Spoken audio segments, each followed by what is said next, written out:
Ok, pessoal, de volta, de volta. Óticas da gente, óticas. Aquela ótica que tem o preço baixinho, dando desconto agora de 30% para quem tem mais de 60 anos, né? Acima de 60 anos ganha 30%. A única vantagem que a gente tem depois dos 60 anos é que anda de ônibus sem pagar. Agora não pode mais, né? Durante a pandemia não pode mais. Mas aí não fica na fila quando as pessoas não desarrespeitam, né? Tem gente que não tem respeito mesmo. Mas tem vantagem. Tem vantagem, por exemplo, na ótica da gente, você ganha 30% de desconto, tendo mais de 60 anos. Só procurar a dona Débora, chega lá, dona Débora, o Hélio Carracena, dona Débora não, Débora, que ela é muito nova, né? O Débora, o Hélio falou que tem 30% de desconto, eu vim aqui do lado do Shopping Várzea. Hoje eu passei lá. Do lado do Shopping Várzea ali, ótica da gente, ok? Bom, quero apresentar a vocês, é a primeira vez, por incrível que pareça, é a primeira vez que eu converso com ele. Embora o conheça de política aí há muitos anos, né? Trabalhando aqui em Teresópolis, fazendo política aqui em Teresópolis, mas não sei nada da vida dele, nós vamos descobrir agora. É o Rodrigo. E o Rodrigo, ele é presidente do PSOL, Rodrigo Koblitz. Vamos saber quem é ele. Contigo mesmo, Rodrigo, o microfone está aí, higienizado. Alô.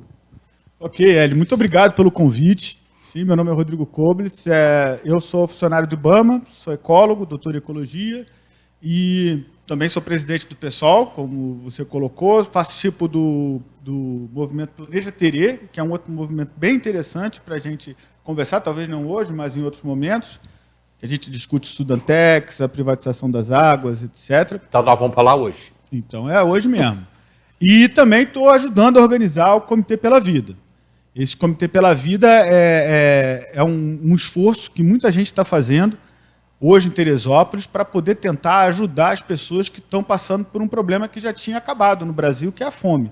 Então, esse esforço tem esse propósito de diminuir esse problemaço que essas pessoas estão passando. E aí a gente tem toda uma estratégia para lidar com isso, que eu acho que a gente vai...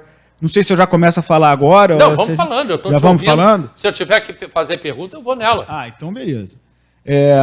O que acontece? Existem muitas iniciativas hoje, que bom que existem muitas iniciativas hoje de solidariedade às pessoas que estão passando por esse problema da fome.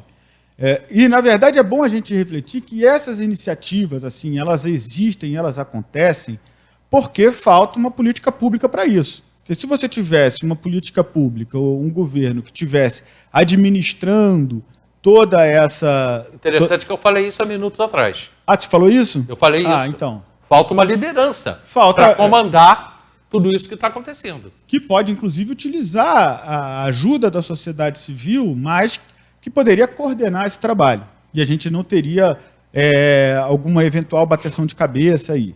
Mas como nós não temos isso, essas iniciativas aparecem. Eu acho que isso reflete o quão ativo também é a nossa população, quão ativa também são as pessoas que estão atuando aqui no município, né? Desde alguns políticos até pessoas que são presidentes de associação de moradores e outros grupos também que atuam aqui no município e que são socialmente sensíveis. São sensíveis socialmente e procuram fazer essa política.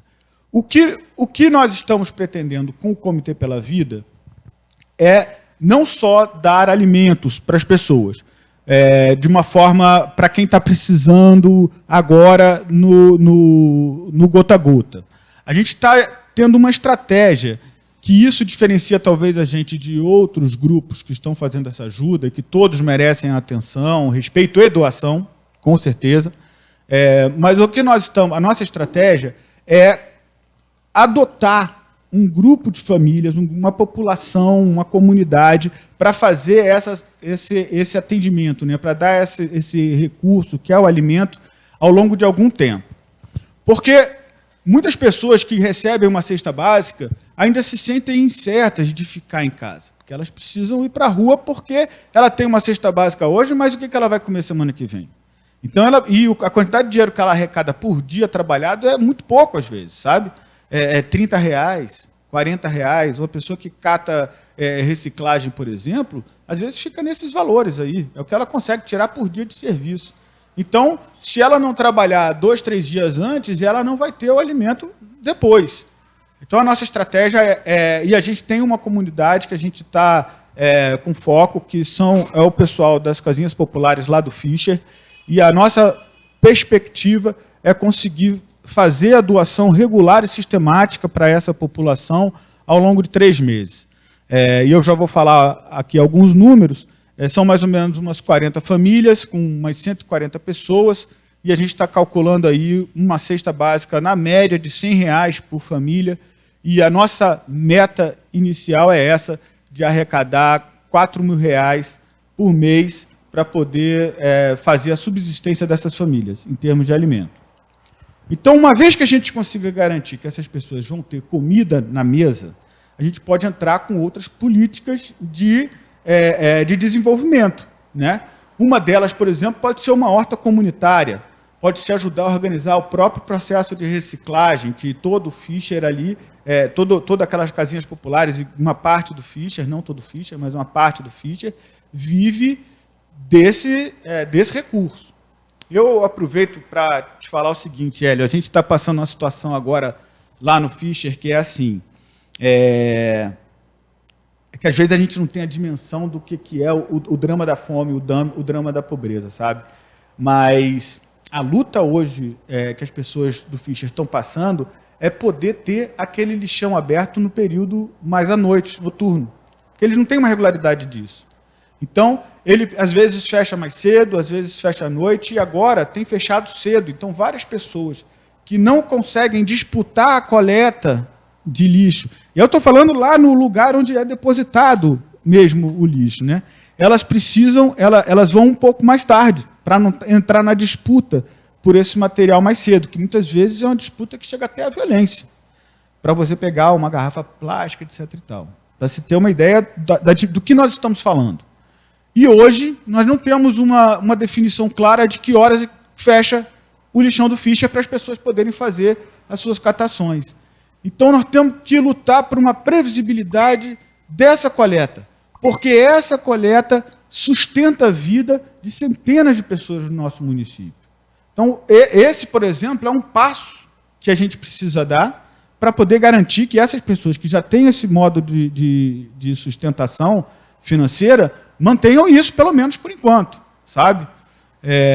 Então, a ideia é essa, a gente conseguir dar comida para as pessoas, a gente conseguir ofertar comida para as pessoas, para que a gente desenvolva alguns trabalhos, como esse de organizar a reciclagem, como o da horta comunitária e outras coisas mais. Mas a gente não pode ficar só nisso, porque existem outras políticas, outros trabalhos que precisam ser feitos. A avaliação que a gente faz hoje da vacinação é que o Brasil está muito atrasado em relação a outros países. Existem países também que estão no porte do Brasil em termos de desenvolvimento social, assim, ou menor até, como Turquia, por exemplo, Chile. Tem vários países que têm uma taxa tanto de compra quanto de dosagem, né, de dar a vacina, muito maior que o Brasil. E isso é em consequência de uma política federal que, ao nosso ponto de vista, foi desastrosa em termos de compra de vacina. A gente deixou de comprar a vacina no tempo certo, e aí a gente fica na situação que nós estamos, ou seja, sem as vacinas que nós precisamos. Diferente de outros países, aqui no Brasil nós temos o SUS, que é uma máquina de distribuição de vacina. Então, o problema que nós temos aqui acontece praticamente só aqui, que você chegou a vacina, distribuiu. Distribuiu não apenas para as unidades que vão dar vacina, mas distribuiu no braço das pessoas. É praticamente imediato isso. Isso é a máquina SUS que nós temos, que garante essa vacinação. E essa é a política federal, a gente não tem escala para chegar até lá, a gente faz essa leitura, mas o que nos preocupa é a vacinação aqui em Teresópolis, é onde a gente consegue atuar. Agora, você segura um pouquinho, que eu quero voltar lá atrás, que a gente entrou agora na vacina e aí já é um outro assunto. Eu preciso que o pessoal saiba que vocês estão em casa assistindo a gente, que nós temos comunidades aqui em Teresópolis, eu posso falar com conhecimento de causa, não agora, porque agora também a idade chegou, eu já não faço mais isso. Mas até alguns poucos anos atrás, eu, Patrícia, Rafaela, Cláudio, a gente fazia uma comunidade por semana. Então, eu conheço Teresópolis, inclusive interior. Eu, quando às vezes brinco aqui, e eu não vou falar, eu não vou nem tocar no Fischer, que para mim é o pior lugar. Eu acho que é a pior região de Teresópolis é ali no Fischer. Mas eu pergunto aqui, já fiz várias vezes, se alguém sabe onde é que fica o Morro do Cruzeiro. O pessoal não sabe onde é que fica. Se alguém sabe onde fica o Morro do Alemão, que nem é de extrema pobreza, nem posso dizer que o Alemão tem pobreza aqui em Teresópolis. Mas eu vi coisas assustadoras, por exemplo, no morro ali entre o Rosário e o Perpétuo, no Morro do Cruzeiro. Tá? Eu fui fazer Fischer uma vez, e depois fiz 4, 5 vezes, eu fui lá várias vezes, tanto eu como Patrícia, Rafaela, a equipe toda do programa de Carracena, e a gente sai de lá apavorado com o que a gente vê. Tá? O Matadouro, por exemplo, é um bairro belíssimo, é um vale lindíssimo. Pena que acabou. As casas fizeram umas casas lá horrorosas, que ainda estão de pé, né? Umas casas populares. E ali o Ripa, que é a Passa Lima, já é uma imundície danada, mas no passado deveria ter sido um lugar muito bonito. Mas a fome e a miséria está estampado hoje dentro de Teresópolis. Por isso, as pessoas precisam ajudar. É aí que eu quero voltar a você, Rodrigo. O que as pessoas podem fazer? De que maneira elas vão poder ajudar nesse projeto que você está trazendo, que é o Comitê pela Vida? Tá, vamos falar disso, então. Eu queria só uma observação, é porque quando a gente fala, assim, às vezes, o bairro do Fischer, é que o Fischer ele é grande, né? Então, ele tem uma parte, que é essa que a gente está focada, que são as pessoas mais... Você está pegando quem vai daqui para lá, à direita da Rio Bahia, onde é o lixão mesmo. Isso, na esquerda. Você vai daqui para lá, à esquerda. Você entra à esquerda, você vai. Mas ali tem uma região que é simples, mas não está sendo nem o nosso foco. O nosso foco é quando você entra mais no Fischer mesmo e vai para aquelas casinhas que o Petro construiu. Lá já Matadouro. Mas é toda o atendimento toda a região do Fischer, é tudo Fischer, é considerado Fischer, né? Mas essas casinhas que inclusive foram construídas em área de risco, então tem essa situação dessa dificuldade de aquilo ali é muito triste, não é, Rodrigo? Eu acho. Ali é muito triste. A vida ali eu acho porque assim eu acho que existe uma coisa que é o seguinte: onde você está e onde você poderia chegar. Então, por exemplo, quando você vê em alguns processos no Brasil, como a seca que teve na década de 80, por exemplo, no Nordeste, e você via o Nordeste, era uma tristeza muito grande a gente ver aquilo, mas você via que assim era toda uma região. Aqui a gente vê uma situação de carência extrema, mas ao lado, você vê o oposto. Teresópolis é pequeno, é um município pequeno, médio, mas é um município pequeno, é um município médio em termos de pessoas também, 180 mil. Aqui você conhece uma pessoa nova, na verdade não é tão nova, porque conhece o primo do tio, porque é amigo da mulher, não sei do que, etc. e tal. Então, é um município que a gente pode se dar as mãos e resolver junto. A gente poderia resolver muito desses problemas que existem hoje no nosso município, sabe, de suprimento de várias necessidades.